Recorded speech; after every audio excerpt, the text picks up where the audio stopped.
in your life, like your relative you distantly don't enjoy being around, overcooking the Thanksgiving turkey, and your holiday is ruined. This is the Educated Ignorance Podcast on the For Frequency's Sake Podcast Network. And I know what you're thinking.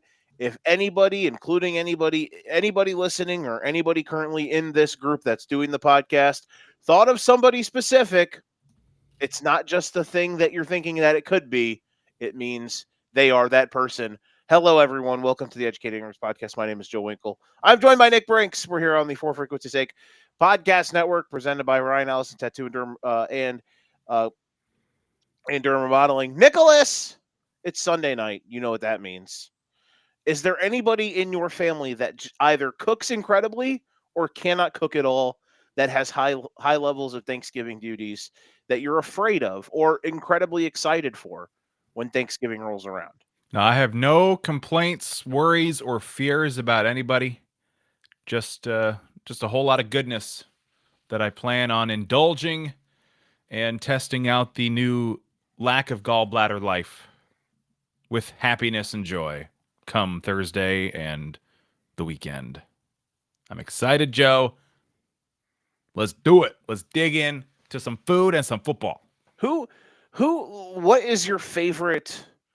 Like, we're doing the draft, so we did, obviously today we did we revealed the Thanksgiving draft results. By the way, your boy won again for like the third year in a row. Your boy won the draft by round 2 because y'all gave me a top tier pick, and then I'm able to steal turkey in round 2 because everyone is trying to get too cute with the menu. So your boy drafts stuffing and turkey in the first 2 rounds, and I had pick 2, so I had to wait for that shit to come back to me. I don't know about y'all, but I thought I won the draft 2 rounds in. I could just have stuffing and turkey on the plate, and if that turkey's good enough, which normally the people that I'm around, they know how to throw it down, you know what I'm saying? I'm happy. Though, I mean, I'd like a potato, there too. But regardless, that enough for me as a win. Nicholas, if you had 101, what would your number 1 pick be for the Thanksgiving draft? I go straight for the dessert table, man. When it comes to Thanksgiving, can't live without pumpkin pie. Pretty sure I picked it for number 1 overall last year, and it might have been my first pick this year. I can't even remember. That's fair. See, I am somebody that I will eat almost literally anything. It's all so good. It's all so delicious. But man, gotta have a big old slice of pie. The big old dollop of daisy right on top. Of Daisy. Dip a dollop of daisy. So does Daisy have regular whipped cream? Don't tell me you're putting sour cream on your pie. Oh shoot! Is that the commercial? Yeah, that's sour cream. Yes. You're thinking of. You're no thinking way. of. Yeah, I was thinking that was yeah. You're thinking of. That sound okay. That is a line that I won't cross. I will cross a lot of lines when it comes to food, but yeah, I just got my commercials mixed up. Yeah, I'm putting whipped cream on, not sour cream. I'm not a crazy man. You're thinking Cool Whip. Yeah, I'm a cool hip guy. Cool Whip. Cool Whip. Wheat Thins. I saw a commercial yesterday. It was the Dollop of Daisy commercial. And bro, they were dipping strawberries in sour cream. Now, and then this person we were with, me and Nicole were with one of her friends. She's cool, great person, all that cool stuff. But she was like, I mean, it's only 1 degree of separation from a cheesecake. I'm like, because you mix it with cream cheese. You put sour cream on tacos, bro. You don't put it right on the strawberry. Yeah, that's a little out there. That was psychotic. I saw that. I was like, oh my God. Now, having said that, I've got kids that, let's say we're having chicken nuggets and I give them ranch and they've got some blueberries and strawberries. You know God well that everything's getting dipped in ranch, including the strawberries and the blueberries. No, stop. Oh, God. They don't think twice, Joe. Someday when there's little Joe Winkle Jr.'s running around and they're dipping their blueberries and their strawberries and dipping dollops of daisy and ranch, you're going to be like, oh my God, Nick was right. That is wild. You Do you know, remember? You're not it's that you know, much older than me. I could say, hey, don't do that. That's gross. But I'm like, hey, who am I to stop you? If it tastes good, get Let it. it. We're from Iowa. We can put anything in ranch. That is true. You could put a fucking cactus in ranch and it'll taste good. Though some people actually eat cactus. I don't know how. I don't know why, but anything. You know what the wildest? Okay, I'm 30. Are you over or under 5.5 years? You're not that much older than me, right? I'm 33. You're I'm not 33. I'm not Okay. much older. We're like senior freshman vibes Yeah. going on. Do you remember? Do you know what the wildest food item that I can think of when I was younger was? Do Like you? I school lunch or just in general? just in general. Do you remember when they brought out like ketchup, but it was colored? I think so. Like how wild? Like what in what? How? Why? Where? What were we on? How did that become a thing? Could you Probably imagine if you saw we're someone right also now the selling Nickelodeon purple ketchup? slime generation where it's like, let's make our ketchup look like slime and they'll soak it up. I'm googling right now. Colored ketchup. I'm trying to remember who colored ketchup. Literally, I put colored in, and the first thing that pops up is ketchup. It was from Heinz. It was the B. It was Easy Squirt. Yeah, That's what she said. green. Yes, it's what everyone said, dude. Like, look at this. It's literally fries with purple stuff. It looks like if the Grimace had a happy ending on your French fries. It looked Oh, like if Grimace went to the same place Robert Kraft went to that one time. Grimace Easy Squirt. Yes, just My on goodness. brother. Like wild shit, bro. Like So we did this. related but unrelated, a month or two, I think probably 2 months ago now, maybe a Ugh, month. Doesn't disgusting. matter. I went to McDonald's drive-through and I ordered on the app, or I ordered on the app and then I went to the drive-through to pick it up. And they had basically they had new dressings that I'd never heard of before, like buffalo ranch or barbecue ranch, where they basically just mix the two sauces together, Hmm. which is fine. I'm all for that. I thought I ordered barbecue ranch, so when I bit into it and it was buffalo ranch, I was like, "Oh, what the fuck is this?" Yeah. Not that it tasted bad, but when you're expecting barbecue and you get buffalo, that sends your mind to the to another planet there for about a half a second. You got So I learned you a lesson. If I want barbecue ranch, I got to make sure I spell the freaking word right when I'm selecting my options. they my oddly enough, this is going to show how white and midwestern I am. My favorite dressing combination is mayo and ketchup. I don't Nothing know wrong what with it mayo and is, ketchup. but I don't know why, but it works. As in you mix them together even? Yeah. Hey, that's all right. I could do it. Like when I My get kids do chicken it all the strips, time. like when I get chicken strips, or if I get if I get good ass fries at a restaurant, like good fries. Like if I'm at a restaurant and I know their fries bang, like I don't know, bro. I don't know what the tangy whatever mixes perfectly well, but it was made for each other. I listen, that's why I'm fat as shit. That's I need to stop doing that clearly. Look how thick my chins are. Look how thick Hey, my neck. I mean, I don't really have a double. I mean, I don't really have like the triple double chin thing, but I got a thick neck, bro. So I have a big back, and that's a problem. but You you know know, what? Harrison Mevis is a real guy. And he hit a couple field goals tonight for the Los Angeles Rams, and his nickname is the Thicker Kicker. We've got Dicker the Kicker, and now we've got the Thicker Kicker, and they happen to play in the same stadium. So, Joe, it's okay. that really. There's nothing wrong with enjoying some food every now and then and, being a little on the big side because Harrison Mevis is out there taking one for the team. Honestly, I forgot totally that not forgot, but I it didn't even cross my mind when I like thinking, "Oh yeah, that guy's nickname Like I like the fact that you brought up that Dicker the Kicker and Thicker the Kicker are like literally a thing that is that that popped me. I forgot. I remember. That's great fun by you. We are living large and in charge here in more ways than one, guys. We are hanging out. We want to thank everybody hanging out with us. I am um uh doing my best to share it on the socials. There we go. We're having a good time. If you're joining us in the conversation, tell us your favorite Thanksgiving meal, Thanksgiving thing, food item, or tell us your breakfast order. Tell us what you have for breakfast every day, or tell us what your favorite food oddity is. Food discussion today.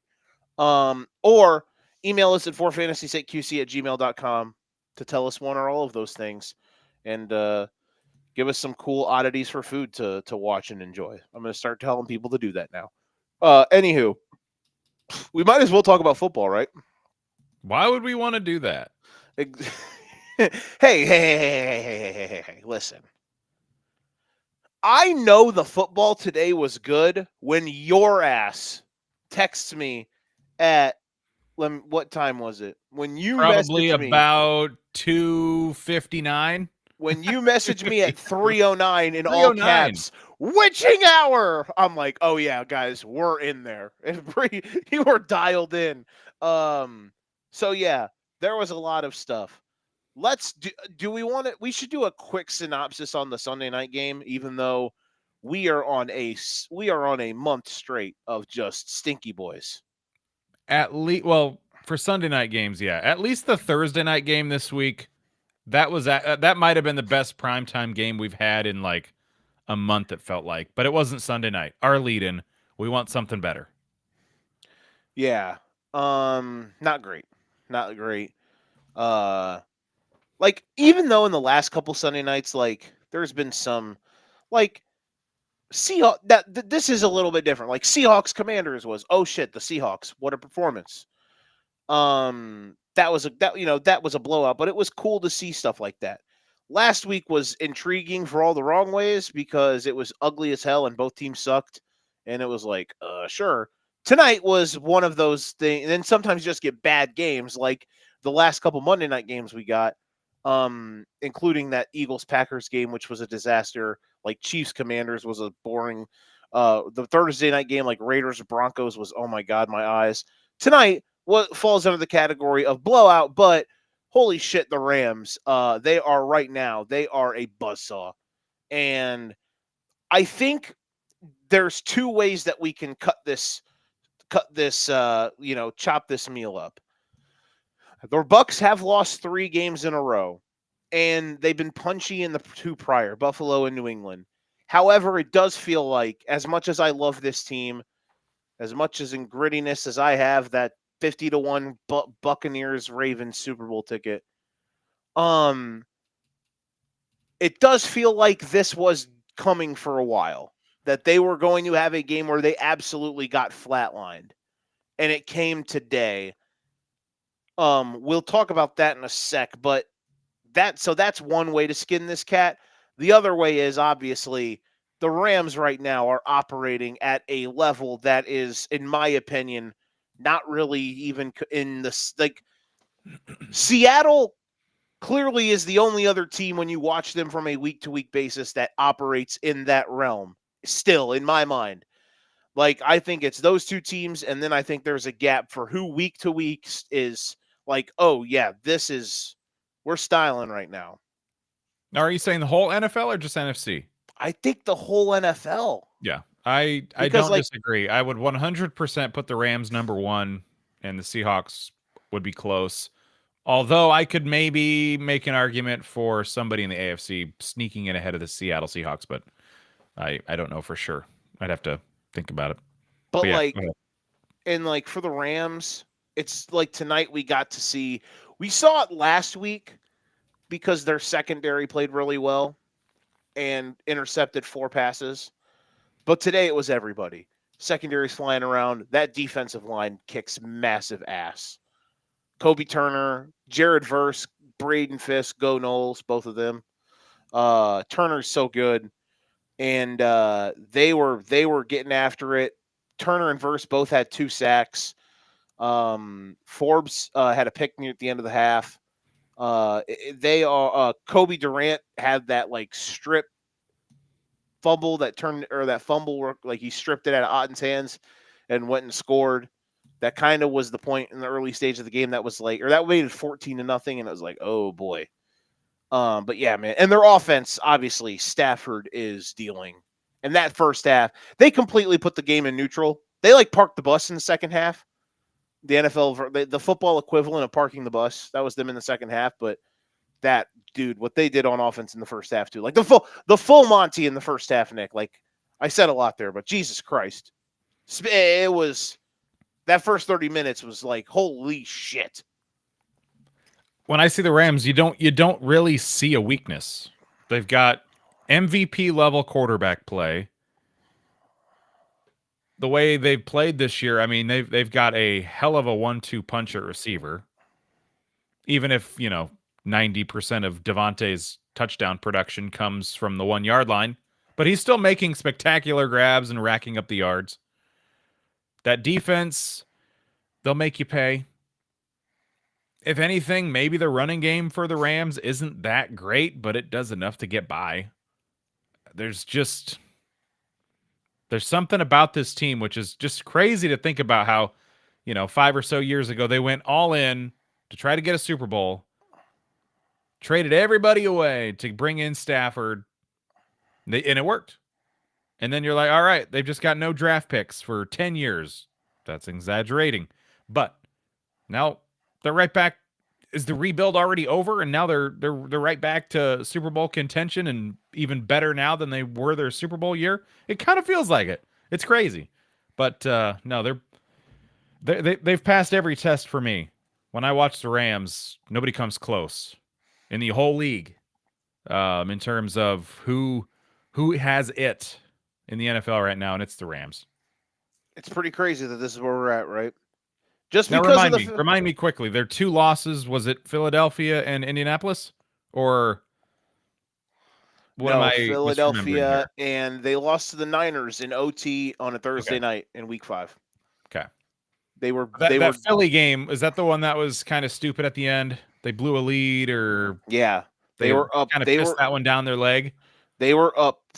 They were up 31 or they were up 26-7. Okay, so that's kind of foreshadowing for Philadelphia today. And the Eagles finally woke up, and the Rams kind of just stalled out a couple drives in the second half. If they don't collapse in that game, they're 10-1 right now, and we're thinking this is like there are 0 questions on who is even close to the best team in the league. And I still think like right now they are. And it's what they're like that first half, offensively, defensively, the whole thing like was spectacular. But just on the offensive side, bro, like watching them operate is fucking surgical on offense, man. Dude, this guy, I cannot believe that there has ever been discourse about how good this dude is. Like, from whatever level you want to put it on. This is one of the greatest, like, is he a top whatever? I don't know. But Matt Stafford, bro, this is one of the greatest players we've ever watched play football in our lives. Like, am I crazy for that take? He's 36, 37, and he's better than he's ever been. Like, seriously, he looks as good as he's ever looked. Which is kind of interesting because I think, was it last year or the year before, it looked like Father Time was kind of catching up with him a little bit, and now he's progressed his game again. There were moments where it was like, has he slowed down a little bit? Like they won the Super Bowl, and then it was kind of like, well, the year after he gets hurt and the fucking team dies, like it was like the worst defense of a championship ever because he gets hurt, Kupp gets hurt, they like the whole team falls apart. They win like 4 games, and it's just that they are able to be in this spot right now, and he's playing at this level. I mean, it's impressive, man. And Adams, like, I feel dumb for not that I undersold what Adams would mean to this team, but I guess I just didn't think in my head like, dude, Devontae Adams, who's one of the best receivers of this generation, paired with Puka, is going to play in this offense with this quarterback, and it's just, it's so much fun. I love watching this team play football. And no matter what, I sit down and I watch this team just get after it, and I enjoy it. I thoroughly enjoy it. And tonight was a beautiful way. It was like it was gorgeous. It was some shit that you'd play some symphony music over because they were just their offense looked like it was on easy mode. Their defense is, when it wants to, they turn the wick up and it's nasty. And yeah, man, like, fun. It's really damn fun watching this team operate. Do you know who does not like Devontae Adams? I don't know where you're going here. Who? Kyron Kyron Williams. Owners or Kyron Williams. Yeah. Oh, I read a stat that Devontae Adams' last 8 touchdowns were a combined 15 yards. Until the last one he got tonight. I was going to say, I did not confirm it, but I swear to God, every time I check the Rams games over the last month and a half, I see a 1-yard touchdown for Devontae Adams. And no, that's just crazy. But yeah, Well, he did have a long one tonight. That went longer than 15 yards. So 1 touchdown was more than like the last 8. Bro, he's okay. Listen, there is a reason he's leading the league in touchdowns, but also 35th in receptions and 27th in yards. Also, hilarious stat: nearly 25% of his catches have been touchdowns. He has 43 catches and 10 touchdowns. That's hilarious. But hey, if you need a guy to be a target in the red zone, he has certainly provided that. Yeah, like, that's his superpower, bro. He is, I mean, other than who's the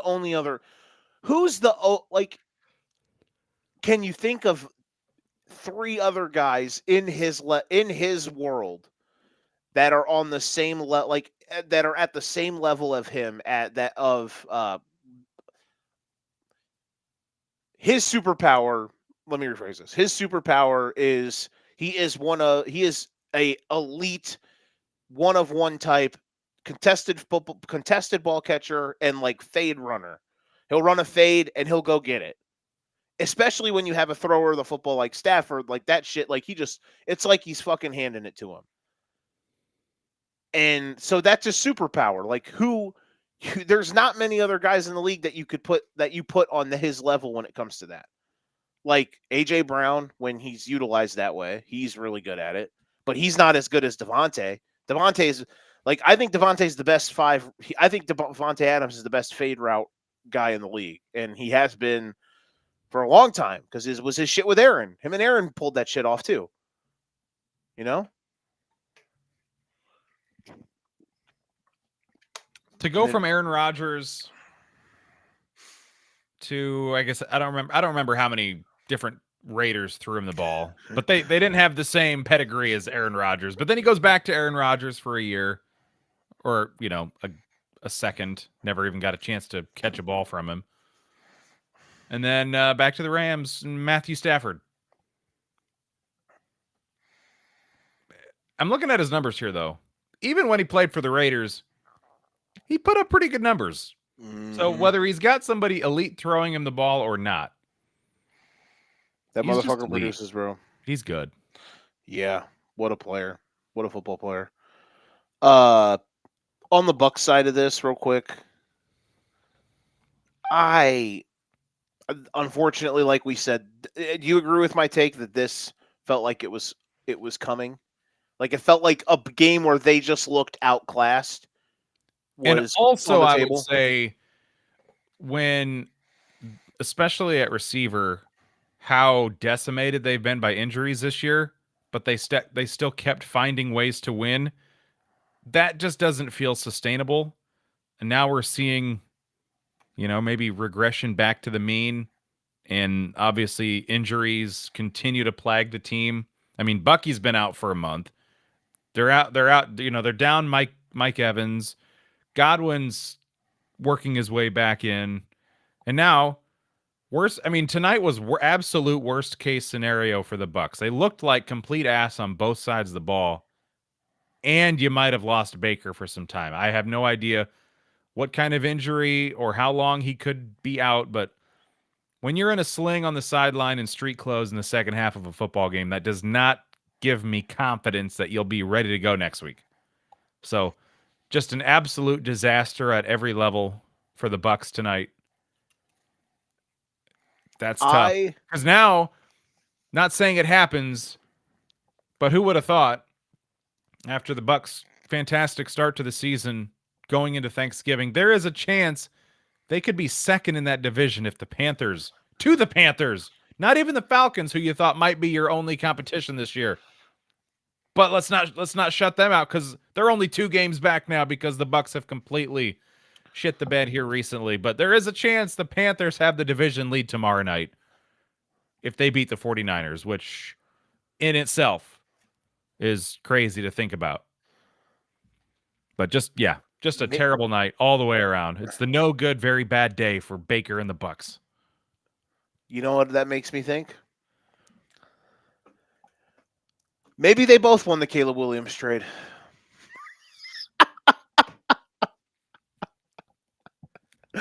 I'm clearly joking. Hey, but hey, give him some pain pills and he looks like the second coming of Dan Marino. Bryce Young does. Yeah. Who would have thought? Maybe whatever they gave him, Percocet, I don't know. Maybe they'll just give him some Percocet for the hell of it tomorrow. Say, he balled last week. Go put up 400 again, bucko. I can't believe we are 60 minutes away from both of those teams being in first place. Half your division leaders are going to be the Panthers and the Bears. 2 totally different styles of season from them, by the way. The Bears is like, you can understand how we're here. The Panthers is like, what the, huh? Them? What? Why? Regardless. And then as I kind of bury the lead, I mean, I mentioned it a little bit, but last week we thought they were pretty much dead to right. And here come the Falcons. They're 2 games back now. They're not out of it because there's, when you're 4-7 and first is 6-5, it's like that year where 8-8 or 7-9 gets in the playoffs. It's the AFC or NFC South again. Especially now, South special. Especially now that Tampa Bay is like, what if Baker's done for a while? Crazy talk. Yeah. Your MVP. Like, think about this. Think about that division if Baker's in trouble and he misses time. The only week 1 starter you have left is Bryce Young. Yeah. In that whole division. The last man standing. Because, Penix is done for the year. Baker could miss a game or 2, maybe longer if it's that bad. He looked rough. I said at halftime they need to pull him because he looked like he was like, I was like, don't not let him just die out there. And he died out there before half. Yeah, that was bad. That was a fucking 500 dead or alive ball that he threw. At the Hail Mary. You ever play 500? Oh yeah. Okay. I was gonna say, I hope you know what I'm talking about. Yep. Mystery box, dead or alive. Your MVP favorite at -220, Matthew Stafford. Second is Drake May at +220, and then after that it gets a bit wonky. However, for the first time, I believe, this season, your Super Bowl favorite +430, the Los Angeles Rams. Well deserved. Much more deserved than, a 5-4 team or 5-5 team being the Super Bowl favorite as it was recently. Can you guess who third is? Oh, I'm sure. Oh, I'm sure they're not far behind. I'm just saying number 3 is at least a little better than number 1. It only it only took them to win one game. Back to third. They're 1, 2, 3, 4. They're 5 spots higher than the team that beat them 7 days ago. Oh, funny. Just a funny sport we live in. We'll talk about that game. Oh my God. Best win of the day. I argue with me if you want. I don't think this is arguable. It's easily, in my opinion, the Dallas Cowboys. Does that make me a casual person? I don't know, but I think that's the best win of the day with a bullet. You were down 21-0 to your bitterest of bitter rivals.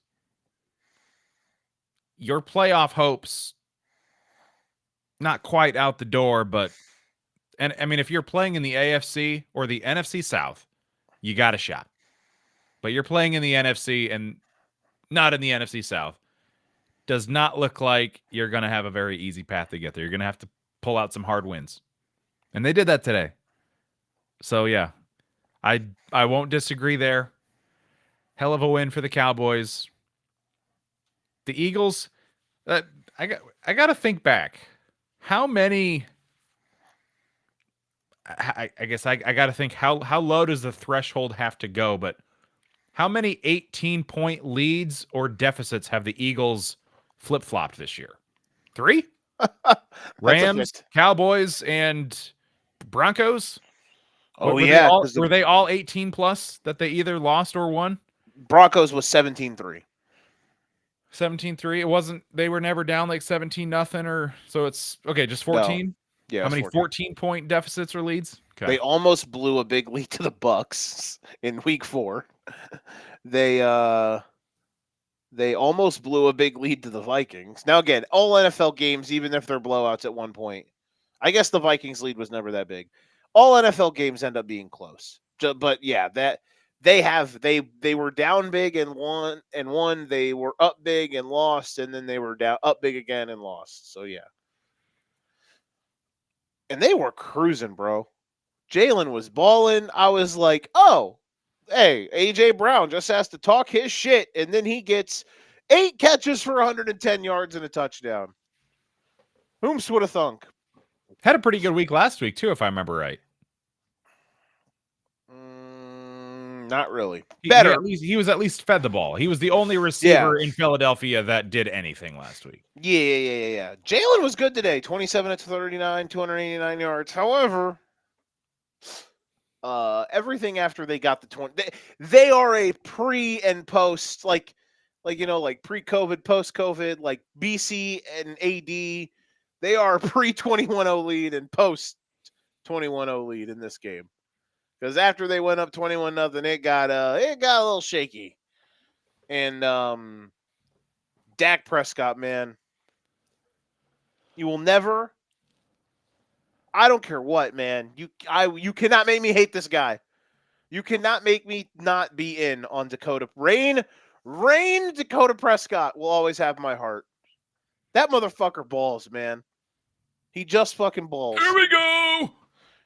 We went George Pickens. What a season. What a player. 9 for 146 and a touchdown. He doesn't drop his touchdowns. He's second in the league in receiving yards. I know CD missed several weeks, but Pickens has almost been better now that CD's back, which is crazy. I was like, he still does some shit that makes you go, oh my God. He might be an all-pro. Like, he has a massive argument. Who's been better? Like, who are the guys that have consistently been better in the NFL this year at receiver than him? Puka hasn't missed that many games, so he should definitely be in consideration. JSN is obviously the best receiver in the league this year with a bullet. Like, he's been fucking incredible.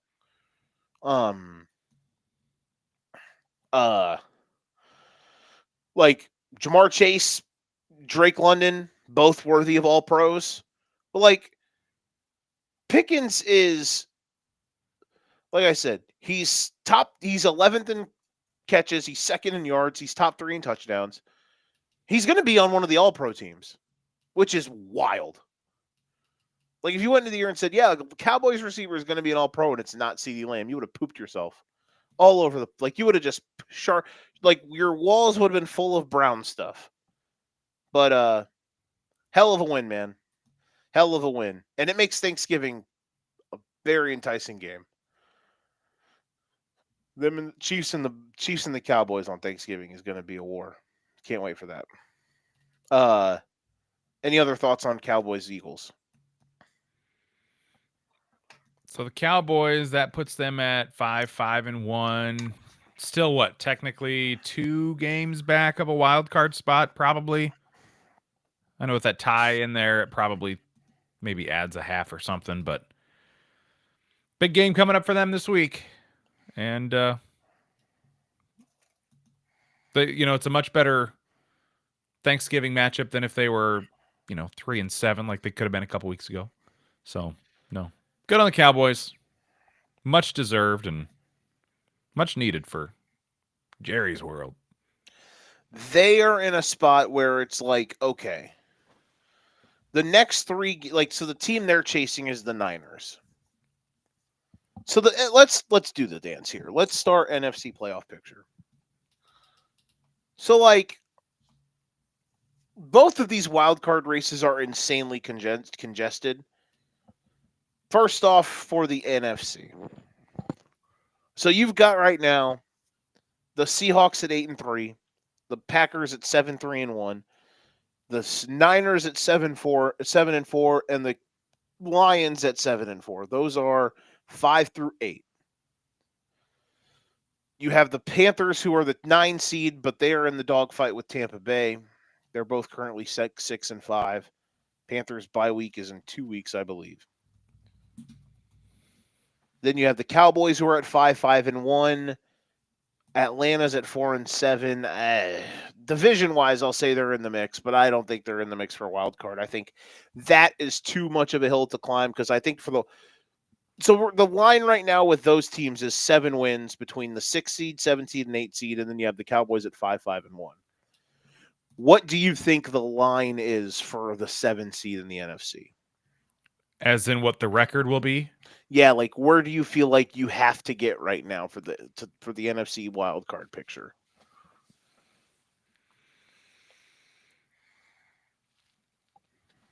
I would think. I mean, I don't know if 10-7 gets you there. I think 11-6 will safely. I think so too. 10-7 could be iffy because a 10-7 team missed last year, and that was because that rings a bell. Seattle, because the Rams won the division at 10-7. They were the 4 seed, and then the Seahawks missed the playoffs because the wild cards last year were. The wild cards last year were fucking 14-3, 14-3, 12-5, and 11-6. It's not that separated this year, to a degree, but I think you're right. I think 10-7. I would not be shocked if a 10-7 team misses the playoffs in the NFC. Do not know who, but I wouldn't be shocked. Question for you really quick. I'm looking at the NFL.com playoff picture and playoff percentages. The current top 7 in each conference. Who has the lowest playoff probability of all of them? I'll give you number 1, the least of current playoff teams. Who has the worst odds to make it? It's the Chargers at 56%. Who's second worst of a current playoff team just to make the playoffs? That makes sense. I'm going to guess, because I know what their remaining schedule is and who they play, and they won't be favored in those games. It's probably the Bears. It's the Bears. Only reason I would ask you is because it's the Bears. But yeah, as a 3 seed, just that caught me. That looked interesting. The Lions have a higher playoff probability by 20%. No, 14%. They've got the Lions out of the playoffs, but 76%. And the Bears in 62. At Eagles, at Packers, Browns at home, Packers at home, at Niners, which that could be game of the year right there.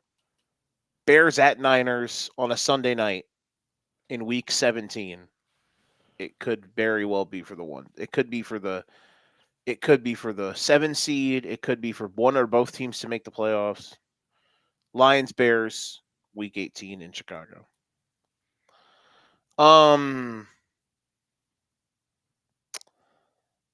Good one for the Bears today. I think what the Bears did today was a true testament of how far they have come. Since we brought them up, I might as well talk about them real quick. I think that was a testament today of like how far they've come this season as an organ. Like, you know what today reminded me of? Today reminded me of the week 1 rant was PTSD, right? It was, oh my God, we're here again.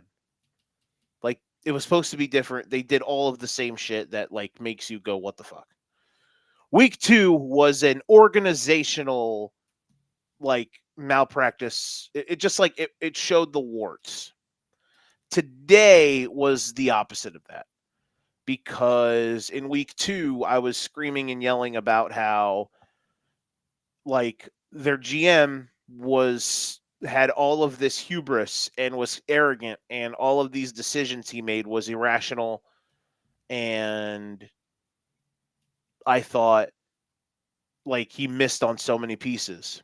Today showed, well, this team has a lot more depth than you thought it did. And there's been some ancillary moves that he's made that have been really good. And maybe this draft class that you have, that they had, might actually be really, really good, because a lot of those picks that they took in last year's draft played in this game today and had big moments. Luther Burden had a couple big catches. Colston Loveland had a touchdown. Kyle Monungai had a touchdown. Ozzie Trapello started at left tackle, his first start as an NFL player, and was fantastic. They had another guy, a mid-round pick, Luke Newman, guard from Michigan State, played today when Jonah Jackson missed about a quarter and a half. I think he got poked in the eye, came back in the third quarter, and Luke Newman played in, and you didn't even notice it. When last year, if a backup offensive lineman was in the game, you knew it took 2 plays to be like, oh, we have a guy red dotted, and he is getting burned facetiously. Today was a testament of their depth. Nick, would you like to know who the Bears were missing today on defense? Sure. I don't know if I could. I honestly don't know if I could name one Bear defender. Is Khalil Mack on the Bears? He's not. Okay. He was at one point. I'm not going to name names. I'm just going to name positions. Okay. A couple of these guys are pretty good. They were missing cornerback 1. So a couple of these guys have been out for a while. Some went out last week. They were missing cornerback 1, cornerback 2, linebacker 1, linebacker 2, linebacker 3. In today's game, cornerback 3 got hurt, linebacker 4 and 5 both got hurt. We're missing all of their starting corners, all of their starting linebackers, plus 2 more. And they gave up 7 points in the second. I know Mason Rudolph was the quarterback of the Steelers today, but they gave up 7 points in the second half. And in the end, the defense made key plays, and I was thoroughly impressed with how every guy that they had that could step up did. You just don't win games when you're that decimated on defense. You have to strap shit together, and the Bears strapped it together today. Now, some of those guys are coming back and coming back soon. Jalen Johnson, who is one of the best corners in the entire league, he's only played 2 games this year. I thought his season was over. I thought he tore his groin I thought he tore his groin in Detroit in week 2. Apparently not, because he's been back for a couple weeks. A lot of people thought he was going to play today. He did not. He should be back third. I would be shocked if he was not back on Friday. Same with Kyler Gordon. He was activated for play off of the IR this week. We thought he was going to play today. He did not. I would be shocked if he was not playing on Friday. Tyreek Stevenson re-aggravated something, so I don't know. However, CJ Gardner-Johnson has been a revelation since they signed him in the regular, like, he started this season on the Eagles. They cut him like 3 weeks into the year. He was unemployed for a month. They picked him up. He was like tied for the team lead in sacks at one point in like 2 games. He's been fantastic since the Bears picked him up. So yeah, man, they've made right moves. Today was really good to see.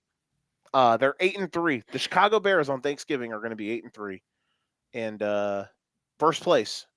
And they are playing the Eagles on Friday, and the winner will be, for the moment, tied for the NFC lead in wins until Sunday if the Rams win again next week. And they will be in sole possession no matter what happens. They will be in sole possession of second place, whoever wins that game on Friday. What a time. What a time to be alive. Most importantly, though, what a difference 365 days will make on Thanksgiving Day for Bears fans. I cannot believe that this is where we're at. I'm going to enjoy this ride while we have it, man. What a season. They're tough, man. They're tough. You can say it's a bunch of weird wins, all that shit, but like at the end of the day, they have an identity. You know what I mean? Like even I compared them to that Vikings team from a few years ago. And I still the Vikings, that team didn't really have an identity. This Bears team has an identity. Their offense can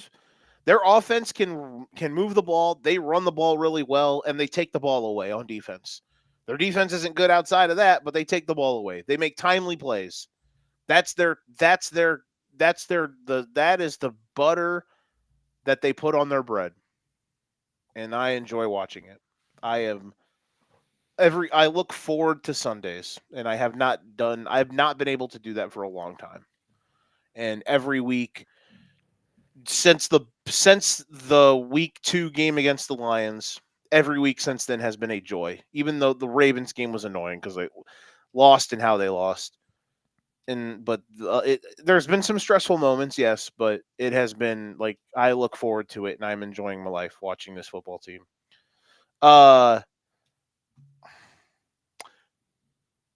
Do you know who I think is third? The Niners on that list in terms of current teams and their percentage. Yeah, is it them or Jacksonville? It is. Oh shit, the Jacksonville. schedule. The Jags got 7 games left, right? I was gonna say Jags have to play the Colts and the Texans twice each, right? Yeah. I was gonna say somebody in the AFC South has to play those 2 teams twice. So the Jags play the Jags. The Jags get the Titans twice and the Jets to end the year. 4 of the last 7 games the Jags play. 4 of the last 6. Colts twice, Titans twice, and the Jets. And then the Jets, then they go to Denver and so they don't have the Texans twice. No. Sorry. The Colts have the Texans twice. Okay. Got it. The Jags have the Titans twice. Okay. You know that's going to come down to some week 18 craziness. Colts Texans week 18. Lions are currently out of the playoff picture. Their next 3 games: Packers on Thanksgiving, Cowboys at home the following Thursday, and at the Rams. Oof. There are certainly easier schedules out there. And boy, are they happy they snuck out of there with a win today. I don't think they didn't lead at all in that game until overtime, right? Correct. That's crazy. Down 10-7, down 17-7, down 27-17 early in the fourth quarter. They just stayed close enough. 59-yard touchdown or 59-yard field goal to tie the game. And then Gibbs, first play of OT, rips a tutty, and they get a stop. The only thing that I hate about this game is that it robbed us of an elite Jameis Winston win. Instead, his touchdown catch is just a mere footnote in history. Bro, was that not one of the greatest things you've ever seen in your life? There were so many amazing things about it. The juke move, the almost stumble and fall, but he hangs on. He got Just bro. breaking a tackle. Jameis Winston mossed a guy, broke his ankles, and stiff armed him all in one play. I also like how, if you watch the beginning of the replay, how quickly his arm goes into the air. Get me the ball. He knows. He wanted to knows. do that. He was way more open when he put his arm up than when it came to him. That was, we'll call it a contested catch. He was not as wide open as he thought he might be. But boy, if they lost that game, I don't even know who the defender was that got just absolutely depanced on live television by Jameis Winston. But if anybody is happy the Lions won more than anybody else in the world, it's that guy. It's that guy.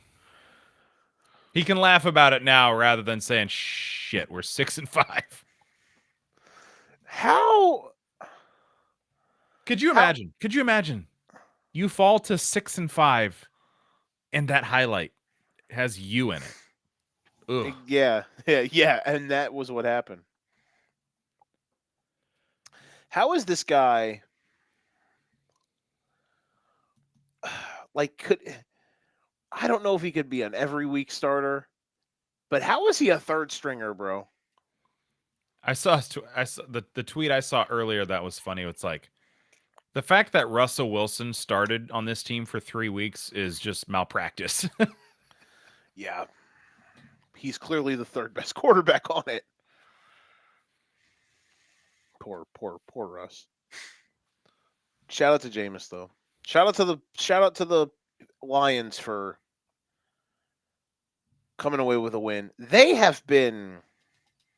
Let's not forget, they could have gone 2-0. They had 2 very winnable games this week and last week With Jameis? With Jameis, yeah. The Giants are the greatest and most fun 2-10 team I've ever seen in football.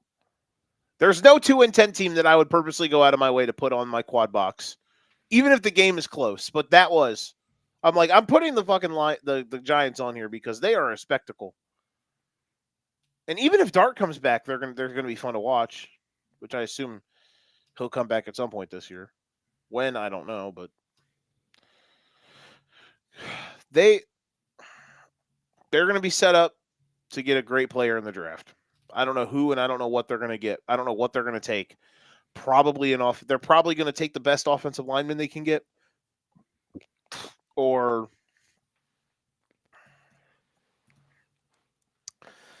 a DB, maybe. I don't know. I don't know what they're going to try to get in the draft, but they are. If they can get the right coach, they'll be fun. They will be. They're not that far away. Lions have been wobbly for a month. AFC playoff picture. Talk about congested. There are 3 teams that are 7-4. There are 3 teams that are 6-5. 4 teams that are 6-5. Excuse me. Oh, real quick. Okay. Back up. Backtracking. Before Thanksgiving. I'm going to rattle through the teams. I want you to tell me lock or playoffs or yay or like lock or not. Rams. Lock. Eagles. Lock. Let me just pull this up real quick. Bears, Chargers, yeah, okay. They play the Commanders twice. They're going to be fine. I just want to make sure the Eagles didn't have some sneaky, like, oh my God, you play this many teams this late? Yeah. No, they don't. 2 of their final 3 games are Washington. Congratulations, Eagles, on winning the division. Bears, you will not lock. I understand that, which I wouldn't either. Seahawks. I'm locking them in. Okay, me too. Is there any other NFC team that you're like, yes, you're making the playoffs? Probably not, right?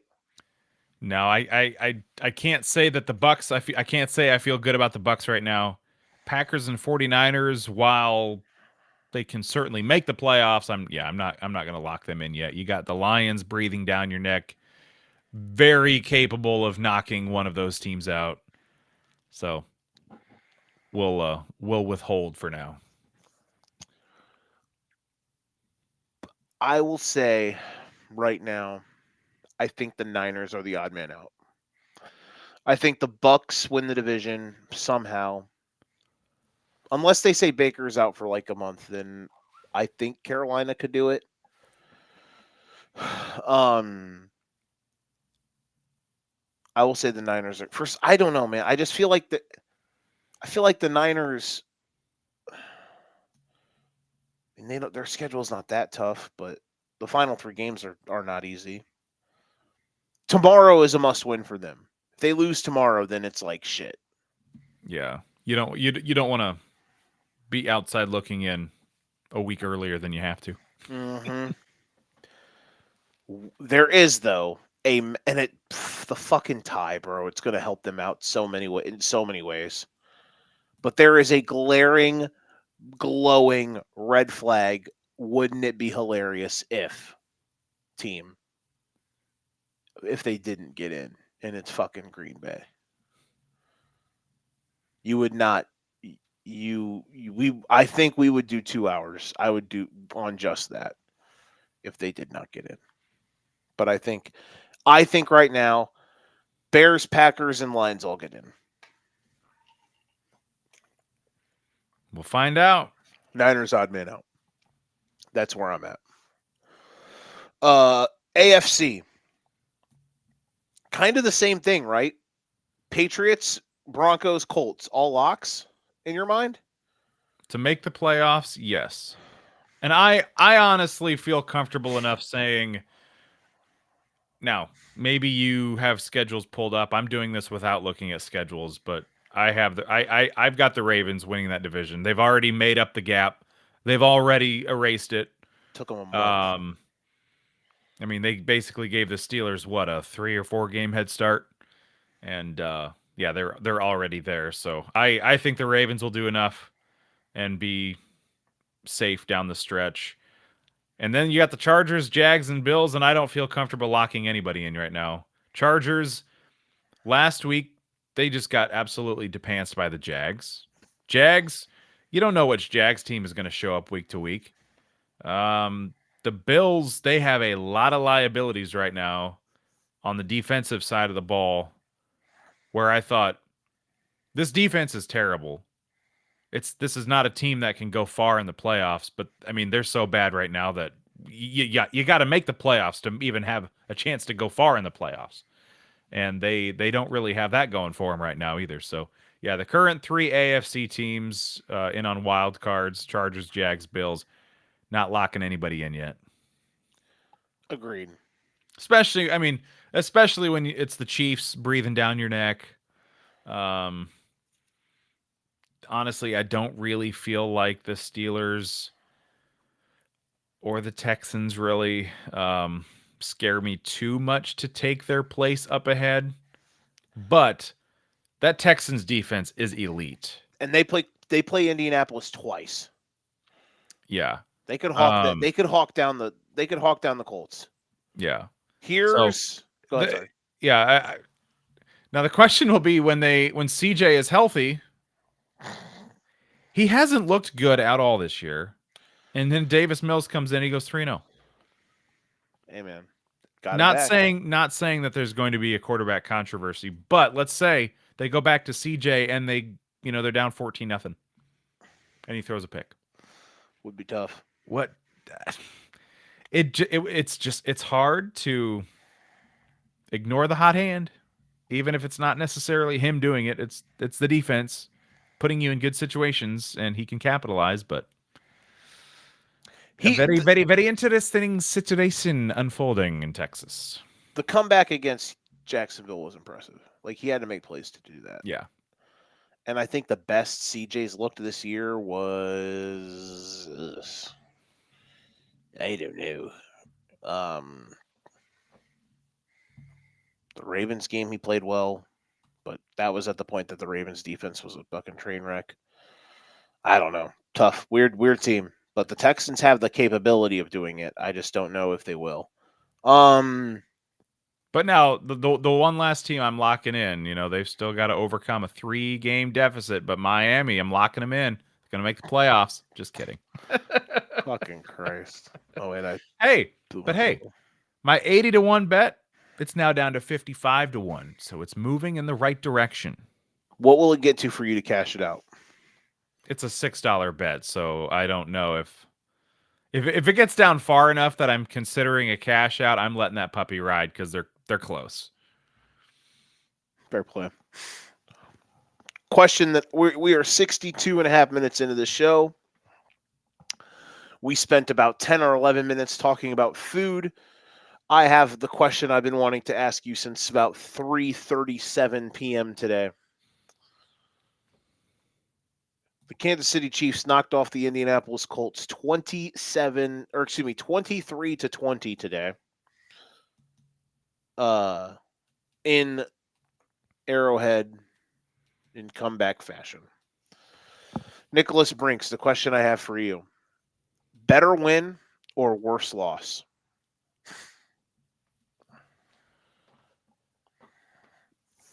I got to say it's a worse loss, and here's why. With Kansas City, if they have the ball and they're within a possession, they can do Patrick Mahomes things. And it's not incredible. It's not out of the ordinary. It's just what they do. They just haven't done it much this year. On the other side, you've got Indianapolis. You're on the road, and you've got a 2-score lead fairly late in that game. You have a chance to make a huge statement, and you don't let it happen. I think the one of the stats that stood out to me from the game today, Kareem Hunt carried the ball 30 times. Kansas City does not run the ball with anybody 30 times, let alone their entire team 30 carries in a game. Jonathan Taylor had, I think, 16 carries. In that game, it's a crime that Kareem Hunt outcarried Jonathan Taylor 2-1. You were up 2 scores in the second half. Why is your MVP candidate, who is carrying your offense, your biggest offensive weapon, why is he not touching the ball more? Now, you can say Kansas City shutting down the run. They're stopping the run or whatever. This is Jonathan Taylor we're talking about. You give him touches, and he makes things happen. How many times in the fourth quarter of a game this year or third quarter of a game this year has he completely flipped games with one carry? And he wasn't given that chance today. My friend who's a big Chiefs fan, we always message back and forth during games. And he said, the Colts are doing what the Chiefs usually do when they have a lead. They're ignoring the run. And the Colts, they did that today. So yeah, I say worse loss. Colts needed that one. I won't say they needed it. Sure it would have been a hell of a statement. And you beat Kansas City in Arrowhead by 2 possessions. People are going to take notice. You lose by 3 at Arrowhead, whatever. So yeah, I'm going worse loss. What about you? Worst loss with a bullet. Now here is Here's a little bit more of an explanation on how you only get 16 carries for Jonathan Taylor. You're outran on the day. Rushing yards, 148 to 74. Time of possession, 42.5 to 25. Plays, 91 to 50. The Chiefs literally doubled up the yards today, pretty much. Almost doubled up the yards the Colts had today. 494 to 255. In the fourth quarter alone, till the end of the game, the total yardage was almost 300 to 18. This is a terrible loss for the Colts, and my stock has been dumped today.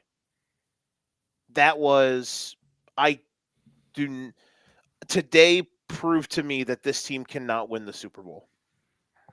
Now, I know that's going to be too harsh of a big picture for them, or for some folks, but I watched that game, and bro, if they would have finished the job, I would have been like, hell of a win. Hell of a win. That was what you needed to do. Even with the wheels falling off there at the end. But that was very jarring. That was very jarring. And I think that I don't look at the Colts right now as an elite team. And that was a terrible loss. Now I have a Chiefs take that you're going to be proud of me.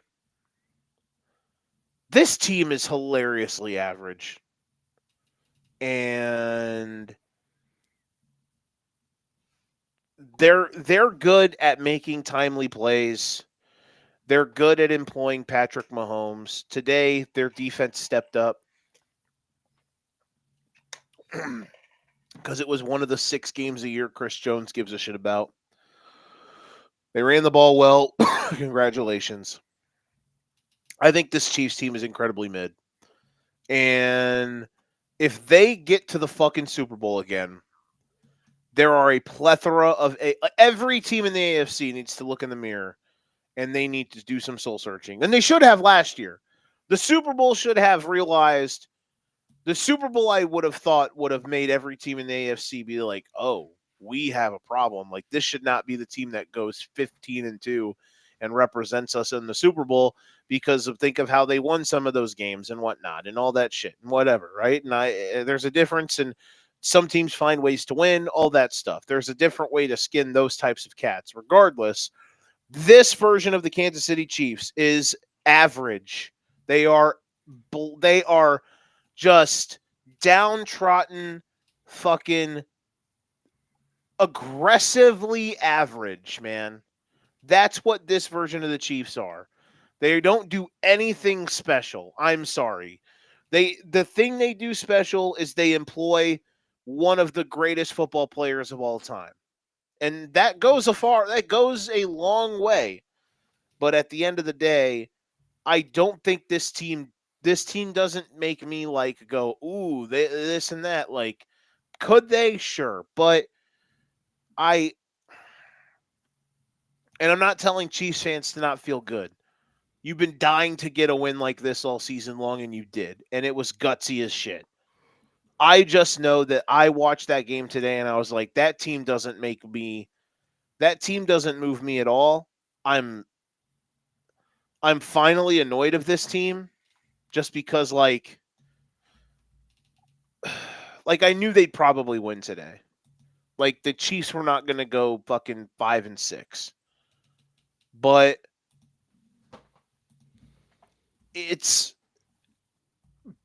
I don't know, man. Maybe I'm being too harsh. Maybe I'm turning into one of them, but this team just ain't special, man. They're not special. Good win. More of a bad loss, in my opinion. They'll probably make the playoffs because they'll find a way, but I mean, their schedule is not easy. I mean, they played Dallas on Thursday. That's going to be a pain in the ass. They play the Texans at home on a Sunday night in 2 weeks. after that, it kind of lightens up. They get the Chargers at home, and the Chargers might be a fucking mash. Like the Chargers might be a bad football team right now. Then they end with Titans Broncos at home, which I mean that's a tough game on Christmas Day. That's a tough game, but it's at home, and then they end with the Raiders. So I don't know. What do you think? Am I crazy? Are you happy that I joined the dark side? I'm content. I don't really have anything to add or change. I think you summed it up pretty well. They're just average, man. To me, they're just incredibly average. That's where I'm at with them. They might make the playoffs. They might not make the playoffs. I don't know. But I don't. They'd probably be favored in every game they played in the playoffs too. But I don't know, man. If that fucking team makes the Super Bowl again, gee, we got some problems. Not even from like I hate the Chiefs type shit, because it's not really like that for me. I just watch that team and I'm like, this team is not like, no, they're not. They don't play at the level of half these teams that are good, like really good, do play at. So, regardless, good win. I know I sounded like a massive hater there. I did a Bills rant on the show Friday.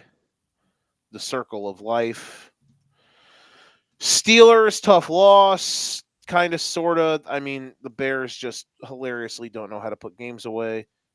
Would have been a great day for the Bears to just like win the game on offense. Again, though, I love this team, but if they could have just won the game on offense instead of giving the Steelers another shot, that would have been really cool.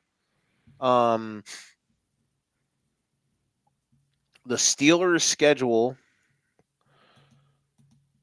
Bills on Sunday at the Ravens. Oh boy. Dolphins, Lions, Browns, Ravens. Not fun. You might be right. The Ravens definitely, like, what do you question. What do you think the Ravens are to win the division? To win the division now? Yeah. Once they've got the lead? Yes. Oh. Minus 200 to 250? No. Minus 400? Pretty much. They are minus 390. I was going to say, I think even last week when they were a game back, they were like minus money. Minus 150 or so. The Patriots are minus 600 to win the AFC West or AFC East. Packers are plus 135 to win the NFC North. Lions plus 165. Bears plus 270. Oh shit! We can still get the Panthers right now. Pre-flop on a Baker injury at plus 310 to win the NFC South. Which team? The Panthers. Okay. That's pre-flop a Baker Mayfield injury. And those teams have not played each other yet.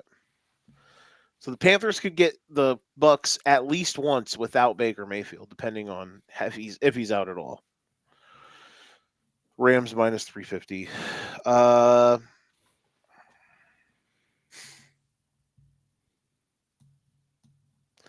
That's so weird that the Chiefs are. The Chiefs are the third favorite to win the Super Bowl, but the Chiefs are the fourth to win the AFC. I don't know how that works. Regardless, Patriots are plus 125 to be. Well, they probably think it's easier to get through the AFC. Oh wait, I know that's the thing. Oh wait, so third best to win the Super Bowl, but only fourth in the AFC itself. Okay, yeah, exactly. Yeah, that is.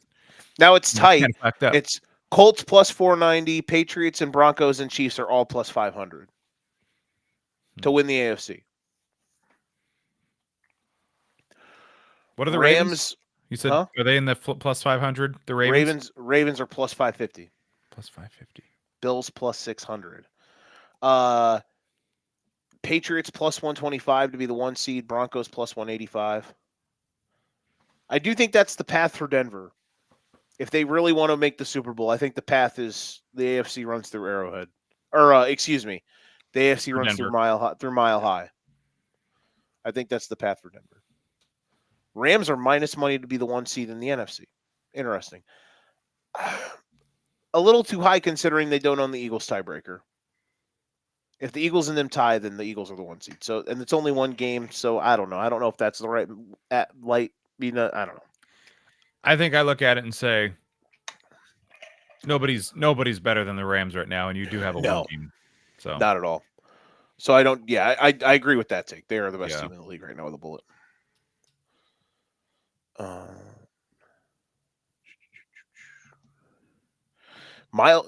Myles Garrett as a guy on a 4-win team, 3-win team, 4-win team, minus 750 to win DPOY.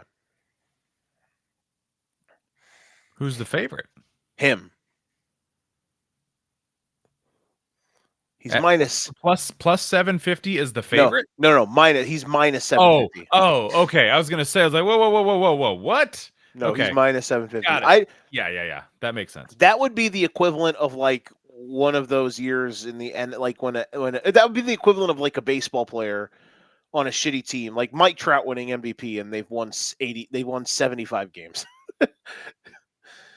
Yeah, I think He is also though probably going to legitimately shatter he's going to turn the sack record into an unbreakable record. Yeah. Which is It'd be fun if he does it a week early too, and then there's no talk about, oh well, he had the extra game. Yeah, Michael Strahan had Brett Favre take a knee for him. He could do it. He could do it Sunday. Who do they play this week? They play the Niners. He could, dude. He's 5 away. He's had multiple games this year with 5 sacks. But hey, speaking of the Browns, mm-hmm. first starting quarterback to win his Browns debut, or his first ever start, the first time. Mr. Sanders, not bad. Was gonna wait till we brought them up and guessed the lines, which we're about to get to, but yeah, that was not good saying that he did anything special, but he didn't need to. He did what he had to do. Made a couple nice throws. He had a real good one where his best throw of the day was he snapped. They ran a blitz. He rolled right to relief. It was the old roll right and chuck it. But he rolled right and he chucked it, and it was hit a guy in stride. Next play they scored. His touchdown pass was a little flare route that Dylan Sampson took to the house for like. I was going to say it was like a 1-yard pass and a 75-yard run, right? But still, he looked competent. Don't love that he was only 11 to 20. He was fine. People are going to lose their shit in too many ways. It was nice to see nobody. I love his demeanor. I've always loved his demeanor. There's certain things that he's done that I don't like the mime stuff. That was fucking stupid. I've always liked his attitude because like I feel like sometimes you have to be a great athlete, you have to be a psychopath, you have to be selfish, you have to be confident in this way that people find uncomfortable. So I love after the game, he's like, just wait till you think of what we can do with a whole off season to work together. You know, he said in the post-game press conference, he said a whole lot of people wanted to see me fail and I didn't. And I was like, you know what? The fuck with that, bro. I felt like I've been in a good medium of, I think the way people go out of their mind to think that he's being sabotaged and all that shit is lunacy. But I thought him being drafted in the 5th round was lunacy. I think he was better. He was a better prospect than the guy that got drafted in the 3rd round on the team he's on was. So I'm glad. I hope that they keep starting him. Let him figure it out. I don't think he was okay today, and that's fine. The Browns have literally nothing to lose right now, so play him. Give your fan base something to be hopeful for. But yeah, that is a hell of a stat though. That no other rookie no other first-year guy has won their opener and Shador's the first. That's a hell of a stat. What Good was for it him. before? What was it, like 0 for 17? Over I don't. 19? Yeah, I scrolled past. I don't see it anymore. But yeah, since like 1995. So however many they squeezed in between now and then. There you go. Since Joe was just a wee little baby. A wee little baby. Making big time flows to 8 Woma pound, Dunze. 7 ounce, little baby Joe. That was a little boy. Guess the lines. It's Thanksgiving week. Gobble. Look what I put. Where is it at? I don't want to give you my answers. Gobble, gobble. I put gobble gobble, sucker. Thanksgiving. Full slate, baby. First time in about forever that there's been no buys. That's so weird to me. So there's no buys, but then there's buys next to the week after. Last week is the week. Next week is the week, or 2 weeks from now is the final bye week. You can't tell me that there's. I don't understand the buy system. It should be like over the course of 8 weeks, 4 teams every week, start to finish. Like do it week 5 to 13 or however many it takes to get there. Like why are we skipping a week? Or yeah, I don't know. It's not the same number every week, and I just feel like it could be done better. You know, you are probably right. I'm not going to argue one way or another because that's too much for me to do.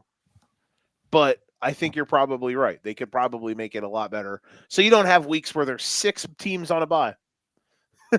Like, what are we doing? And then are there others where there's 2? Exactly, yeah. Doesn't make sense. Like this week there were 4. Last week, fine. Last Just week give there us were 4 2 every week. Get everybody then through. 4, then 6, then 2, then 2, then 4, and then that was it. I think that next week is, I don't know how many. Next week's like 4 we're missing. So yeah. Just wild stuff. Bye Palooza. Bye Mageddon. All of that jazz. All about that bass and no treble. There are 4 more teams on bye next in 2 weeks. Outside of that, no more buys. Week 13. We don't have to go over cross-offs because I think we kind of know where we're at with team. Like pretty much anybody we didn't mention in the playoff picture, we have crossed off. I lead 6 to 4 to 2. 6 to 4 to 3. I have an 11-game lead. Oof. It's okay. Thanksgiving Day. Honestly, from start to finish, what was the... I'm trying to remember. Oh, wait, because the 3 games last year weren't that good. Because it was... Packers was the nightcap. Oh, Bears, yep. Lions kicked it off, and Cowboys somebody. And the Cowboys was irrelevant because Dak wasn't playing. Right, yeah, Cowboys Commanders. And Dak was hurt. Okay. So this is honestly a really, really good triple header for Thanksgiving. Starting with, as always, we head to Detroit. Green Bay versus Detroit. Packers-Lions rematch from week 1 in Detroit. Packers made mincemeat of 9 today. Micah Parsons was 7 and 7-8-9. No 6-7. Well, I know. I know what you did. Well, Minnesota. I wanted to make it completely irrelevant. Minnesota scored 6 points. There you go. So hey, at the end of the day, I don't know. Oh, I'm gonna.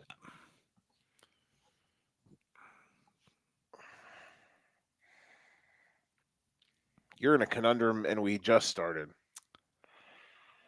I'm trying to decide. No, you know what? We're gonna do something I haven't done all season. I'm gonna lop off the 0.5. I'm just gonna go Lions -3. You're out here. Are you for gonna real? I'm gonna split my difference. I couldn't decide between 2.5 and 3.5. Give me some. We did it. We tied, but you did. Great job. I'm glad that you maybe this is a good sign for you. Because you nailed it. You It always is get my 3. hopes up when you say this is a good pick, and then you're like, we tied. I mean, I want the win, damn we it, both Joe. nailed I it. want the win. God, I'm here to win, not Don't be tie. selfish. So did you pick -3? I did.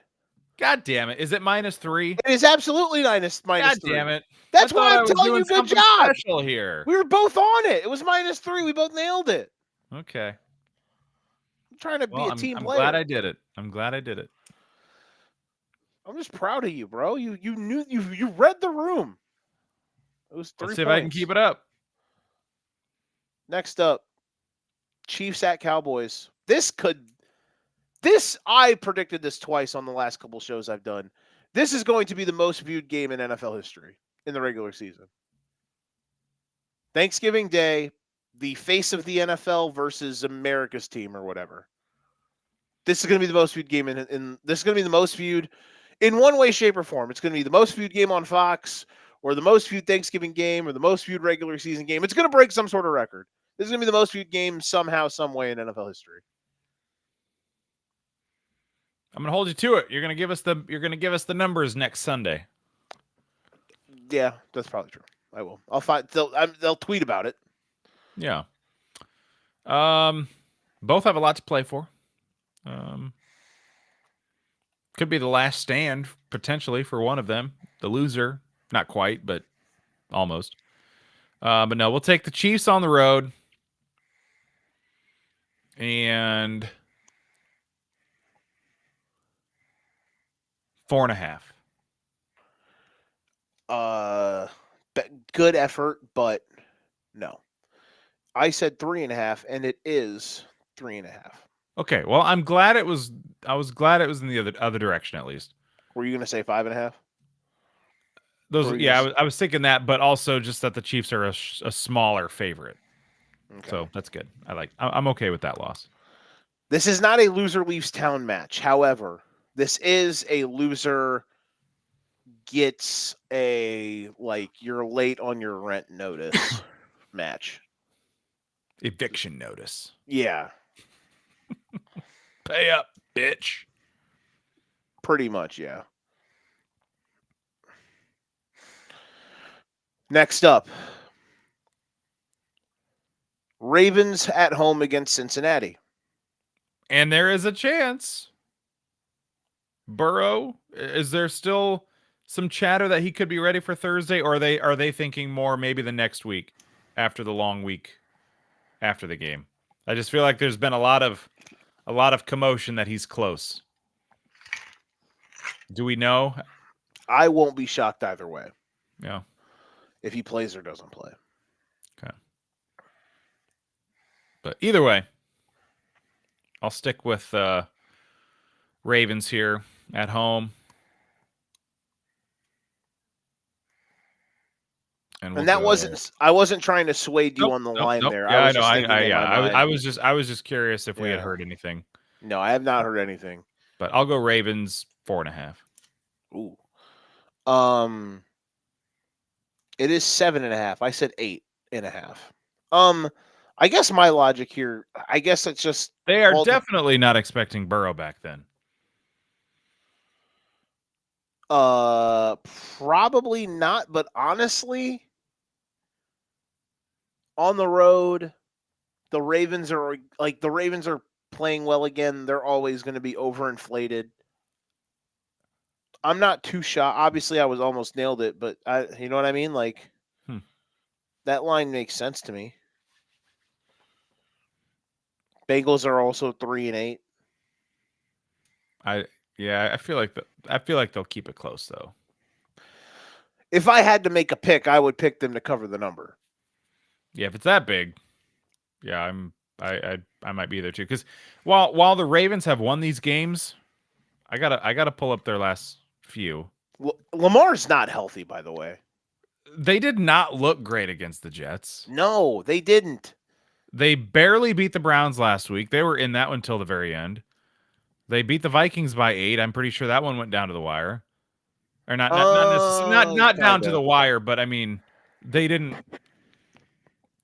They're they clunky. didn't do a whole lot to just inspire you that this team is back. Like 2024 Ravens are back or something. No, this team's clunky. Lamar's not fully healthy. Yeah. Yeah. And I mean, even going back to the Halloween week Dolphins game, they blew the doors off him in the second half, but in the first half, they didn't do anything that special. So, yeah, I guess I like the Ravens to win the game, but I don't. They're not lighting the world on fire. That I'd be like, wow, they need to be an 8-point favorite against a divisional opponent, even if they are 3-8. I just don't think they'll. I don't think they'll win by 2 scores. I don't disagree with that take. Thanksgiving, usually we drop a Thanksgiving trio. I'm probably definitely leaning Bengals plus the points. Might try to find a way to do some sort of alt line spread, alt line on the total with some Chiefs action on the money line, maybe. I don't know. And then, or maybe I'll do that with Detroit, and then maybe I'll take the Cowboys just to cover. Kind of where I'm at, maybe. Cowboys plus I'm a 3.5. I'm a touchdown Lions late. parlay guy. Yeah. I like Pickens. Let's go Pickens. And let's go chalk. We'll go Gibbs and Henry with Pickens. I'll have to put that together and see what those odds look like. I bet that's pretty good. I'm sure Henry and Gibbs will probably be like minus 200, but Pickens should at least be a little plus money. You should probably be able to get in the 4 or 5 to 1 range for those three together, if I had to guess. Mm-hmm. Yeah, it's not super crazy. Black Friday. I'm going to be covering basketball. Is this that day you do a bunch of games, or you have a big tournament or something? Friday and Saturday. I will be working multiple 12-plus hour shifts. Nice. Fun times. Black Friday. Bears at Eagles. Did not think that this game would be as important as it would be about a month ago. But here we are. Bears have won 5 in a row. Bears have won 4 in a row. And they are in sole possession of first place in the division for now. Eagles as well. Both are tied. Both teams 8-3. Nicholas? I'm going to take Eagles 3.5. I said Eagles minus 6.5. And I almost nailed it. It is Eagles minus 7. Bears are definitely being disrespected based on record. I don't disagree. Are they treating them like the Vikings of last year? I think they're being treated. Kind of. I think it's a power rating. I mean, this is just how power ratings are, really. I'm not mad at it. Yeah, I mean, it's great. You just hammer that plus side, and they're going to win, or it gives you better money line odds. You know.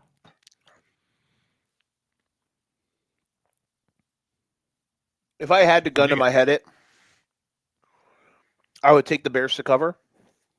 But anytime I put them in public, I have not won a bet playing the Bears this year. So I will keep that to myself. Remind me, Bears defense, weakness, run defense or pass defense? Right now, their back 7 is decimated. But their top corners should be back. They have been literally without their entire cornerback room for about a month and a half. But hopefully they're back this week. Their linebackers, literally all of them missed today. I don't know what's going to happen Friday. But their corners should be back for Friday. Because they fire up your A.J. Browns. Maybe. Could this be the game Saquon finally has a good game? I wouldn't be totally shocked. I'm excited though. They don't. I'm not like. I'm excited. I'm What's excited. your what's Hell of your a. read on the Swift and Monangai exchange? Is it still just kind of ride the hot hand, or is Monangai kind of starting to take over? What would you say there? Today definitely felt like the first time this year that Monangai was used more. Let me see if it backs it up. Yeah, I mean, he had 12 carries. Swift had 8, 12 for 48, 8 for 15. Steelers played the run really well today. Um, so yeah, I thought, but this today was the first time that it actually felt like Monangai got more of the, because even Monangai was in on the final drive, and they're trying to put the game away.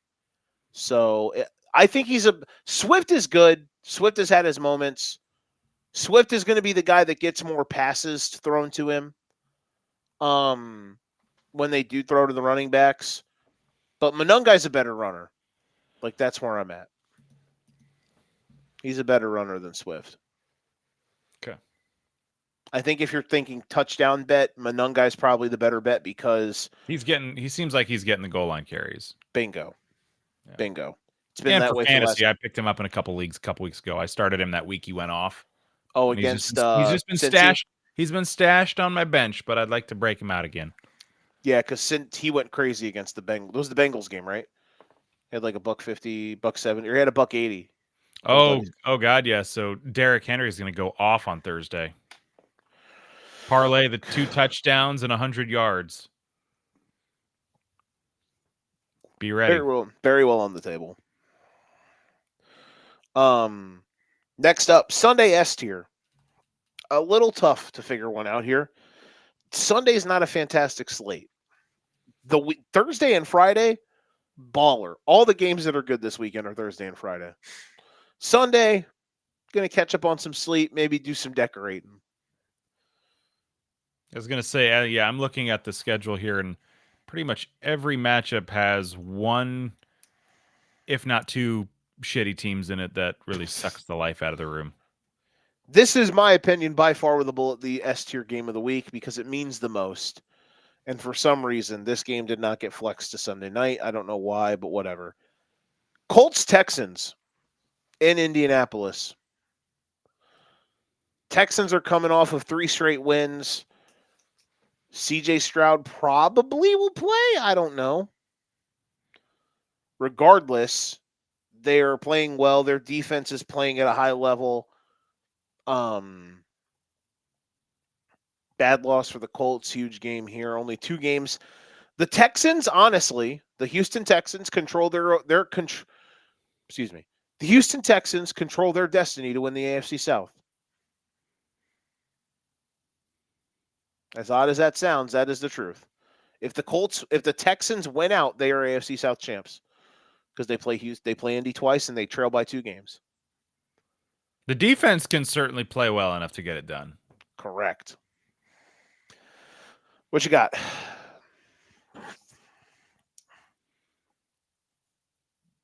Colts 5.5. Okay. I said Colts 3.5. It is Colts 3.5.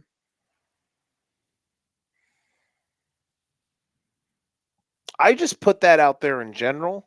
When I did that, I didn't think of myself, oh, what would it be if one guy plays or the other? So maybe that is just the line that they put out. Like if CJ's back, which I assume he will be. So I don't know what this line is because the game on Thursday, it was only like what 2.5, 3.5, and that was against the Bills. Yeah, at home. Got the old flipperoo there, which does make a difference, especially on Thursdays. Next up, Happy Cat Dance. This is a bit of a stretch, maybe, but the Bills' defense is not a rainbow strip, but they are like adjacent. So it's Bills Steelers. and I mean, when you're looking at playoff implications, this one's got a lot. It's fighting for a wild card versus maybe falling out to be the 8. a win here would put Pittsburgh in the actual wild card, just like they are, but like they're a game out. But a win here would be like, oh, the Steelers can actually make the wild card. Yeah, because right now they're a game back of the Bills, Right. right? So you could basically take their place, and see if you can hold on. But yeah, we'll take the Bills on the road. 3.5.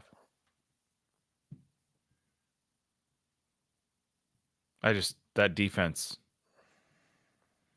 The only thing that inspires in me is to bet on the other team's offensive players. Yeah, you're out here, or you're gonna be out here fucking. You're gonna be out here betting. Load up on your Jaylen Warren and have a day. I feel bad at this point because you're gonna think I'm cheating, but I said 4.5, and it is 4.5. Hey, I was within a point. I am on a bender right now. I have gotten. Oh, I'm on the bender. You're on a heater. 1, 2. I am drunk, passed out on my couch trying to make these picks. I've nailed 4 exactly, and the other one I missed by half a point and a point. All right, I can pull up FanDuel too while I fill this out. Yeah, I know. I just feel like I'm dialed in. I'm seeing the league clearly. Next up, other Happy Cat Dance. I think this is only a Happy Cat Dance because I love watching this one team so much. It's Rams Panthers. And also, if the Panthers do win, it's 2 division leaders. It's definitely like I've seen a lot of the meme where John Daly golfing in the goofy clothes. Mm-hmm. That meme a lot this year with the Panthers record and the Chiefs record. Yes. Yeah. But you could also bust it out for this if they're both division leaders and it's like the Rams, and the Panthers. These trucks aren't built equal. But hey, it's fun. But we'll take the Rams on the road.